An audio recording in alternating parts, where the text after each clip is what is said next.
Council classes में आप लोगों का एक बार फिर स्वागत है। आज की जो क्लास है वो किसी भर्ती की तैयारी को लेकर के नहीं है, ना किसी ऐसे टॉपिक पे है जो ज्वलंत मुद्दे होते हैं या समसामयिक जो मुद्दे होते हैं उस पर नहीं है, लेकिन बहुत ही महत्वपूर्ण क्लास है। उसका कारण ये है, जैसा कि आप लोग यहाँ पर देख पा रहे होंगे कि जो इसका लिखा हुआ है, जो इसकी उसका जो शीर्षक है, ये है वेतन कैसे कैलकुलेट करें, मतलब अपने वेतन को जोड़ें कैसे।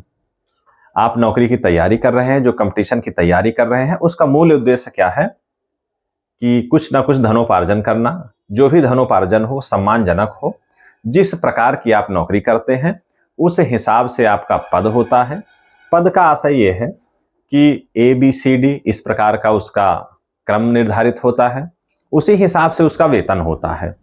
और वेतन कैलकुलेट कैसे होता है, मूल वेतन क्या है, मतलब बेसिक पे, बेसिक सैलरी क्या है, ग्रेड पे क्या है, ग्रेड मैट्रिक्स क्या है, 8वां वेतन आयोग क्या है, 7वां वेतन आयोग क्या है, ये सब सारी बातें जो आपके मन मस्तिष्क में घूमती हैं।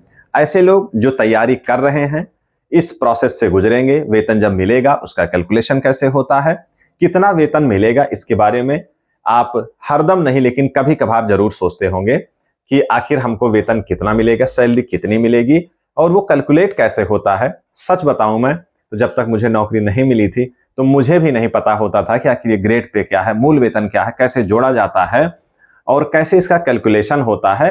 तो वो सारे सब प्रश्न जो है मन में ऐसे घूमते रहते थे। जब नौकरी मिली उसके बाद उसका कैलकुलेशन सही सही मुझे आ पाया, और कैसे लोग करते हैं उसके कई तरीके हैं, कोई कठिन काम नहीं है, लेकिन एक सामान्य सी जानकारी है, वो आपको जानना चाहिए। तो आइए सबसे पहले हम लोग देख लेते हैं कि अभी हाल फिलहाल में एक बात उठी थी, एक न्यूज आपने सुनी होगी। जो लोग इसमें इंटरेस्ट रखते हैं, जो तैयारी कर रहे हैं, वो निश्चित तौर पे इसमें इंटरेस्ट रखेंगे, क्योंकि ये उनके आगे भविष्यगामी हित का जुड़ा हुआ मामला है कि जो नरेंद्र मोदी जी की सरकार है उसने ये स्पष्ट किया कि 8वां वेतन आयोग नहीं बैठेगा, मतलब वो खड़ा रहेगा। इसका मतलब ये है कि जो वेतन की संस्तुति करता है कि वेतन कितना बढ़ेगा, कितनी महंगाई है, कितना क्या कुछ है, उसके लिए कई वेतन आयोग हैं, जो समितियां हैं, वो निर्धारित होती हैं। अभी का जो वेतन मान है, जो निर्धारण है, वो 7वें वेतन मान से निर्धारित हो रहा है। तो जो 8वां वेतन मान जो निर्धारित होता, जो 8वां वेतन आयोग जो बैठता, जिसकी बात हो रही है, जो खड़ा ही हो जा रहा है बार बार, तो आपके वेतन में जरूर वृद्धि होती, लेकिन वो नहीं बैठेगा। उसका कारण ये बताया गया कि बजट जो है भारत का, जो स्थिति है, उसमें भार बहुत ज्यादा है वेतन का, पेंशन का।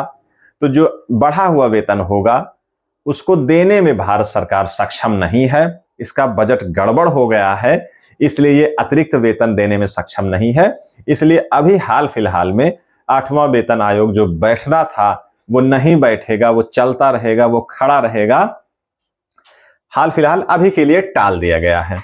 तो आइए हम लोग सीधे, ज्यादा भूमिका ना बनाते हुए, ज्यादा कहानी ना बताते हुए, सीधे हम लोग आते हैं यहाँ पर कि इसमें जो मूल बातें थी। 8वां वेतन आयोग हमारा स्पष्ट हो गया। अभी जो चल रहा है वो 7th पे मैट्रिक्स अर्थात 7वें वेतन आयोग के अनुसार जो निर्धारण है वो चल रहा है। उसके हिसाब से कैसे कैलकुलेशन होता है, मूल वेतन क्या है और पदों के अनुरूप किसका कितना होता है, एक सामान्य सी जानकारी हम लोग यहाँ देखेंगे।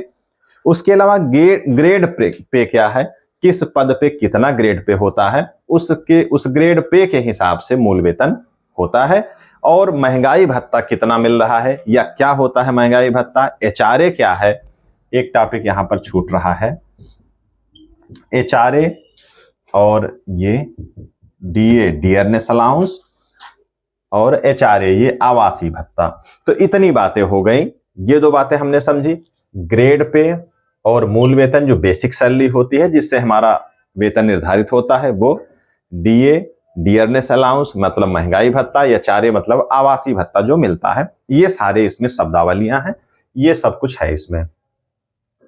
तो हम लोग देख लेते हैं, जैसे मूल वेतन की अगर बात करते हैं तो यहाँ है। ग्रेड पे की अगर हम बात करें सबसे पहले, तो सबसे कम जो ग्रेड पे है वो 1800 रुपए का है, 1800 रुपए का है, फिर 1900, फिर 2000, फिर 2400, फिर 2800, फिर 4200, 4600, 4800, 5400, ऐसे आगे ये चलता चला जाता है।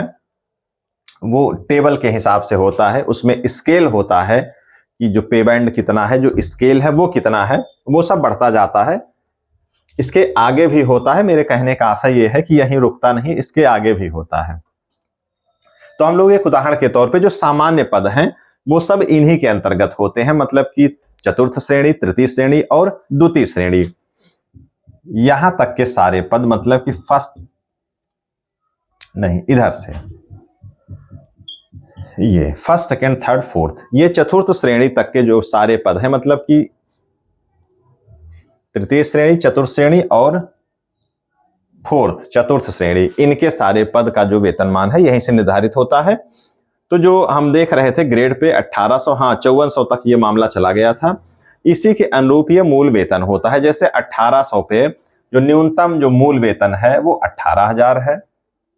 अगर 2000 की बात करें, 2000 अगर आपका ग्रेड पे है तो मिनिमम जो होगा, मिनिमम बेसिक सैलरी जो होगी वो 21,700 होगा। अगर हम लोग 4200 की बात करें, 4200 का जो ग्रेड पे है उस पे 35,400 होगा, 4600 पे 44,900 और 4800 पे 47,600 और 5400 पे 53,100 रुपए ये मूल वेतन होगा। इसी पे महंगाई भत्ता, आवासीय भत्ता, ये सब इसी पे कैलकुलेट होते हैं। एक जानकारी हम लोग यहां देख लेते हैं कि जो सामान्य तौर पे हम विभागों में जो पद हैं, जो सामान्य तौर पे हम पदों पे देखते हैं, खास करके ये जो है हमने जो बताया है ये सभी सरकारी नौकरियों के हैं, जो गवर्नमेंट सर्विस हैं और यूपी में हैं, उनकी मैं बात कर रहा हूं। तो जो हम लोग विभागों में देखते हैं, जो पद देखते हैं, एक सामान्य रूपरेखा उसकी हो जाए कि आपकी एक समझ बन जाए। कुछ बातें आपको जो परीक्षा में नहीं आती हैं लेकिन आपको जानना जरूरी होता है। तो जैसे अगर 1800 ग्रेड पे की अगर हम बात करते हैं जिसका मूल वेतन 18,000 है, तो ये चतुर्थ श्रेणी कर्मचारियों के लिए है। जो अनुचर हैं, जो चतुर्थ श्रेणी कर्मचारी हैं, वो उनका ये इतना होता है। अगर 2000 की बात करें हम लोग, तो यहां पर जो लेखपाल का पद है, जो सिपाही कांस्टेबल का पद है, वो उसकी सैलरी 2000 ग्रेड पे कैलकुलेट होती है, मतलब मूल वेतन होगा 21,700। अगर ये 2800 की हम बात करें, जो ग्रेड पे ये दिख रहा है, ये रेवेन्यू इंस्पेक्टर का है। कि किसका है? रेवेन्यू इंस्पेक्टर, मतलब राजस्व निरीक्षक जो हैं उनके लिए ये मूल वेतन, ये ग्रेड पे उनका होगा, मतलब जिसको आप कानूनगो कहते हैं। 4200 अगर ग्रेड पे की हम लोग बात करें तो ये जो पुलिस में सब इंस्पेक्टर हैं, प्राथमिक विद्यालय में जो सहायक अध्यापक हैं, प्राथमिक विद्यालय के जो सहायक अध्यापक हैं और नायब तहसीलदार यंटी, सब इंस्पेक्टर यूपी पुलिस, प्राथमिक विद्यालय के जो सहायक अध्यापक हैं और नायब तहसीलदार, इसके अतिरिक्त भी होंगे। लेकिन ये जितने पॉपुलर हैं, जो जिसके बारे में सब लोग जानते हैं, ऐसे पद जो जिनके बारे में सबको जानकारी है, मैं उनकी बात कर रहा हूं। इसके अतिरिक्त भी और हैं। तो 4200 का जो ग्रेड पे है वो इन सारे विभागों में, इन सारे पदों के लिए है। इसकी जो बेसिक सैलरी है वो है 35,400 रुपए। अब इसी के आगे हम लोग देखते हैं जो 4600 का ग्रेड पे है, उसकी जो सैलरी है, मिनिमम सैलरी, बेसिक सैलरी है, वो 44,900 है, 4800, 47,600, 5400, 53,100। अब इसमें बात करते हैं कि 4600 में कौन आता है। तो 4600 में अगर हम बात करें तो जो इंस्पेक्टर का पद है पुलिस विभाग में, उसका ग्रेड पे 4600 है। जो जूनियर के अध्यापक हैं, मतलब 6 से 8 के लिए जो जूनियर के अध्यापक हैं, उनका ग्रेड पे 4600 है। और इसके अलावा जो टीजीटी के अध्यापक हैं, 9 से 10 के लिए, चाहे जीआईसी एलटी ग्रेड का हो चाहे टीजीटी हो, उनका जो ग्रेड पे है वो कितना है? 4600 रुपए है। और उनका जो वेतन होगा वो 44,900। अगर 4800 की बात करें तो जो बेसिक शिक्षा विभाग में जो खंड शिक्षा अधिकारी का पद है, 4800 उसका है। जो समीक्षा अधिकारी का पद है, चाहे सचिवालय में हो चाहे आयोग में हो, उसका ग्रेड पे 4800 रुपए है। और इसका जो, और इंटर कॉलेज में जो 11 से 12 के जो अध्यापक हैं, पीजीटी के हैं, जो लेक्चरर का पद है, वो उसका ग्रेड पे कितना है? 4800 रुपए है। अगर अब इसके बाद आता है 5400 रुपए। तो जो आयोग की जितनी भी भर्तियां आती हैं, उत्तर प्रदेश लोक सेवा आयोग के द्वारा जो भी भर्तियां आती हैं, खास करके सब रजिस्ट्रार, एसडीएम, डिप्टी एसपी, इसके समकक्ष जितने भी पद हैं, आरटीओ हैं, जीआईसी प्रिंसिपल हो गया, डाइट लेक्चरर हो गया, मतलब सीनियर डाइट लेक्चरर, इन सब का क्या वेतन है, जो ग्रेड पे है वो कितना है? 5400 रुपए है। और इनकी जो बेसिक सैलरी है वो कितनी है? 53,100 रुपए। ये एक मोटी मोटी रूपरेखा हम लोगों ने समझ ली कि ग्रेड पे का आशय क्या है, किस ग्रेड पे कौन से अधिकारी हैं, कौन से कर्मचारी हैं और उनकी बेसिक सैलरी कितनी है, उसके बारे में हमने एक मोटी मोटी जानकारी कर ली है। अब इससे संबंधित मेरे समझ से ये वीडियो देखने के बाद किसी भी अभ्यर्थी, किसी भी व्यक्ति के मन में सामान्य तौर पे जो भी पद है, और इसमें लगभग मान के चलिए कि 95% पद समाहित हो गए हैं, इन सारे जितने भी हमने बताया। तो अब इसके अलावा अब किसी के दिमाग में अब कोई संशय नहीं रहना चाहिए और थोड़ा सा वो अपने आप को स्मार्ट दिखा सकते हैं ये जानकारी प्राप्त करने के बाद। अब आइए अपने हम मूल काम पे आते हैं कि वेतन कैसे कैलकुलेट करें, जिसके बारे में हम लोगों ने चर्चा शुरू की थी। अब एक उदाहरण से हम लोग समझते हैं कि 1800 रुपए का हम लोग उठाते हैं। 1800 ग्रेड पे अगर है तो उसकी बेसिक सैलरी कितनी होगी, 18,000 रुपए होगी। अब इसमें डीए जुड़ेगा, महंगाई भत्ता जुड़ेगा और एचआरए जुड़ेगा। विभागों, जो भी विभाग हैं उनके हिसाब से, राजकीय कर्मचारी या फिर उनसे जुड़े हुए जो कर्मचारी हैं उनके हिसाब से थोड़ा थोड़ा ये अपना विभाग के हिसाब से अंतर आता जाएगा। चाहे बैंक के हो, चाहे रेलवे के हो, उनमें जो थोड़ा सा अंतर ये आता जाएगा वो अलग बात है, लेकिन जो मोटी मोटी जानकारी हमको होनी चाहिए वो हम लोग यहाँ पर कैलकुलेट करके देख ले रहे हैं। तो मूल वेतन हो गया 18,000 रुपए। अब अगर निकालना है हमको चतुर्श्रेणी कर्मचारी के लिए, मतलब 1800 इसके ग्रेड पे जिसका है, तो 1800 ये हो गया। 46% इस समय डीए चल रहा है। कितना चल रहा है वो? 46%। मतलब मूल वेतन का 46% क्या होगा? डीए जुड़ेगा। तो 46% ये हमने निकाला, 46 कर दिया गुणे बटे 100, और 1200, 1300, 1500, 1800 ऐसे करके ये चारे है इस पद के लिए। तो ये 0 से 0 हमने काट दिया। कैलकुलेट करके जो हमने निकाला वो कितना आया? 9,480 रुपए हमारा कितना आया? महंगाई भत्ता आया, डीए आया। अब हमारा वेतन बनेगा कैसे? 18,000 जो मूल वेतन है, 18,000 ये हो गया, 9,480 रुपए महंगाई भत्ता हो गया, और ये चारे अगर हम मान ले 1,300 रुपए, तो ये हो गया टोटल। अगर हम लोग जोड़ लेते हैं तब कितना आ जाता है? 0, 8, 4, 3, 7, 9, 1, 10, 8, 18, ये 28,780 रुपए ये हमारा बनेगा। कितना बनेगा? अगर 1800 आपका ग्रेड पे है तो जो न्यूनतम वेतन आपका बनेगा 28,780 रुपए बनेगा इस समय।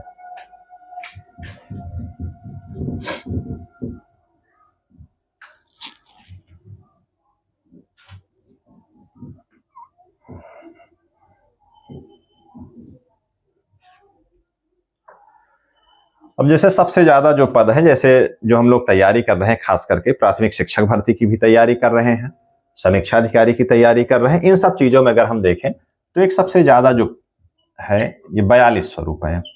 4,200 का जो ग्रेड पे है, इस पे कितनी सैलरी बनेगी? खास करके प्राथमिक में जो सहायक अध्यापक हैं उनकी, और जो दरोगा का पद है उत्तर प्रदेश पुलिस के अंतर्गत सब इंस्पेक्टर का जो पद है, इन दोनों लोगों की सैलरी आज के डेट में कितनी बनेगी ये हम लोग कैलकुलेट कर लेते हैं।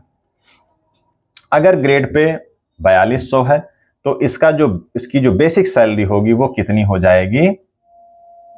वो हो जाएगी 35,400 रुपए। ये हमारी बेसिक सैलरी हो गई। अब अगर इसको आप कैलकुलेटर से निकालना चाहते हैं तो उसकी मैं एक ट्रिक बता दे रहा हूं, सबको पता ही होगा, लेकिन जिनको नहीं पता है तो आप कैलकुलेटर में क्या लिखें कि 35,400 गुणे, मैं दिखा दे रहा हूं कैलकुलेटर में कैलकुलेट करके, 35,400 ये बेसिक सैलरी आपने लिखी, मूल वेतन लिखा, और इसमें जो 46% डीए लग रहा है महंगाई भत्ता, उसमें आपको करना 1.46 कर देना है, गुणे 1.46, मतलब 35,400 गुणे 1.46। अब इसी में आपका यचार्य जोड़ देना है। जो ग्रामीण का यचार्य है वो कितना है? 1,340 रुपए। कितना है? अगर सहायक अध्यापक अगर आप हैं तो जो आवासीय भत्ता आपको मिलता है ग्रामीण में रहने का, वो 1,340 रुपए मिलता है। अब आप इसको सीधे सीधे कैलकुलेटर में 35,400 लिखें, उसको गुणा करें 1.46 से, प्लस कर दें 1340, तो ये आपका हो जाएगा 53,024 रुपए। मतलब कि अगर इस समय कोई भर्ती आती है प्राथमिक शिक्षक के लिए, तो जो उसके सहायक अध्यापक होंगे उनका जो पहला वेतन होगा वो कितना होगा, 53,024 रुपए उनका वेतन होगा। और यही चीज होगा जो सब इंस्पेक्टर है, जो नायब तहसीलदार हैं, जो भी इसके समकक्ष जो भी पद हैं 4200 ग्रेड पे के, उनका सबका वेतन यही होगा। हाँ, आवासीय भत्ता या कुछ अतिरिक्त अगर उनको सुविधा मिलती है तो यहीं पर चेंज हो जाएगा, इसी में जुड़ जाएगा। तो मोटा मोटा इतना, इसी के आसपास, किसी का 53, किसी का 55, किसी का 56 ये सैलरी होगी। तो इस तरीके से कैलकुलेट करना है। यहां पर हमने इस तरह कैलकुलेशन करके दिखाया। अगर आप कैलकुलेटर में करते हैं तो सीधे सीधे आपको यही लिखना है जो मैंने बताया है कि 35,400 आपको बेसिक सैलरी लिख लेनी है, उसको गुणा करना है कितना, 1.46 से। 46 क्या है, इस समय का डीए है। साल भर में जो डीए है वो 2 बार मिलता है, 6-6 महीने पे महंगाई बढ़ती है और आपका मोटा मोटा इस समय जो बढ़ रहा है लगभग 4-4 के अनुपात में बढ़ रहा है। जैसे अब जो बढ़ेगा जनवरी से वो 46,450 हो गया है। ये स्पष्ट हो गया कि लगभग 50 हो जाएगा। तो आपको करना क्या, 35,400 गुणे 1.46 प्लस 1340 या जो भी आपका एचआरए हो कैलकुलेट कर देंगे तो 53,024 रुपए आपका ये वेतन हो जाएगा। तो इस तरीके से हम लोग इसको कैलकुलेट कर सकते हैं। डीए के बारे में जानकारी हो गई कि साल भर में 2 बार महंगाई बढ़ती है, लगभग 4-4 के अनुपात में ये बढ़ती है। इसके बाद में अब जो कैश इन हैंड है वो इस समय कितना मिलेगा। अब इसमें आपको कैश इन हैंड पूरा नहीं मिलता है, क्या हो जाता है वो उसमें से, एनपीएस जो नेशनल पेंशन स्कीम है वो इससे आच्छादित हो जाते हैं आप लोग जो नए कर्मचारी हैं, क्योंकि अब पेंशन उनको पुरानी पेंशन नहीं मिलती है। मतलब एक प्रकार से कह सकते हैं उनको पेंशन नहीं मिलती है। जो भी 2005 के पहले के अध्यापक हैं उसके बाद से जिनकी नियुक्ति हुई है उनको इस पेंशन से आच्छादित होना पड़ेगा। मतलब कि पहले जो पेंशन मिलती थी वेतन का 50% लास्ट में जब आप रिटायर हो रहे हैं तो उसका 50% आपको पेंशन के रूप में दी जाती थी। अब वो स्कीम खत्म कर दी गई है। अब ये एक न्यू पेंशन स्कीम आई है नेशनल पेंशन स्कीम के नाम से। इसमें होगा क्या कि आपका एचआरए घटा करके जितना आपका वेतन बन रहा है, मोटा मोटा हम मान लेते हैं कि 53,000 रुपए आपका वेतन बन रहा है, तो इसका 10% डिडक्ट हो जाएगा। मतलब कि 5300 रुपए आपका यहीं पर काट लिया जाएगा और सरकार इसमें इसी 5300 का 140%, मतलब 10% काटेगी तो 14%, और वो जो 10% कट रहा है उसका 140% आपका इसी में जुड़ जाएगा। तो लगभग 5300 का 7 से 7,500 रुपए आपका सरकार इसमें ऐड करेगी। 12-13 हजार रुपए के रूप में आपका प्रति महीने ये अलग खाते में कट के जुड़ता जाएगा। उसी पैसे को आपको लास्ट में जब आप रिटायर होंगे 60 साल या 62 साल के बाद, तो उसी पैसे को आपको पेंशन के रूप में बना करके सरकार देगी। अब आप लोग इस विवाद से परिचित होंगे कि जो विवाद चल रहा है कि लोग पुरानी पेंशन की मांग क्यों कर रहे हैं। उसका कारण है कि जो पैसा ये लग रहा है ये शेयर मार्केट में लग रहा है। हालांकि सुरक्षित जगह इन्वेस्ट हो रहा है, लेकिन शेयर मार्केट का जो है वो घटता बढ़ता रहता है। तो इनको गारंटेड चाहिए। जो भी कर्मचारी है वो कह रहे हैं हमको गारंटेड, हमको रिटर्न दे दिया जाए, कितना क्या मिलेगा ये पक्का हो जाए, हमको शेयर मार्केट से उससे नहीं मतलब है। एक ये चीज, और जो ये पेंशन बन रही है वो जाकर के पुराने से कम साबित हो रही है। तो इस तरीके के तमाम विवाद हैं। अब ज्यादा अगर विस्तार में हम लोग जाएंगे तो वीडियो बहुत ज्यादा लंबा हो जाएगा। तो आज की हमारी जो ये रूपरेखा रही है कि वेतन को कैसे कैलकुलेट करें, तो उसके बारे में एक सामान्य जानकारी, पूरा तो बोर्ड एकदम भर गया है, हम लोगों ने सामान्य जानकारी अर्जित कर ली है। ग्रेड पे के बारे में, मूल वेतन के बारे में, डीए के बारे में, एनपीएस के बारे में लगभग समग्र एक पूरी चर्चा हो गई है। अब इसके बाद इसके अलावा अब कोई वेतन से संबंधित कोई जानकारी आपके दिमाग में शेष नहीं रह जानी चाहिए, और अब कोई प्रश्न जो है दिमाग में वो शेष नहीं रह जाना चाहिए। तो इस तरीके से आप कैलकुलेट करते हैं। अगर आप नौकरी नहीं कर रहे हैं अभी, तब भी आप कैलकुलेट कर सकते हैं। जिस पद की आपके अंदर आकांक्षा है, उसका मूल वेतन, ग्रेड पे और बेसिक सैलरी और महंगाई भत्ता इस समय जो चल रहा है, उसको देख करके आप कैलकुलेट कर लेंगे। अगर आपको नौकरी मिल गई है, तो अगर आपको अभी नई नई नौकरी मिली है, तब आप कैलकुलेट कर लेंगे। और जो लोग पुराने हो गए हैं, वो तो न जाने कितने बार, हर महीने 3 बार जरूर कैलकुलेट करते हैं। जब महंगाई भत्ता होता है, जब इंक्रीमेंट मिलता है, इसमें एक शब्द इंक्रीमेंट का छूट गया है कि हर साल आपको इंक्रीज किया जाता है, 3% आपकी बेसिक सैलरी वो बढ़ा दी जाती है। तो इस तरीके से आज की क्लास हम लोग अब समाप्त कर देते हैं, क्योंकि अब ज्यादा लंबा हो रहा है, ज्यादा गहन जानकारी आपको दी जा रही है। ठीक है, मिलते हैं हम लोग नेक्स्ट वीडियो में, ऐसे ही कुछ बेहतर और जानकारी के साथ हम लोग मिलेंगे। धन्यवाद।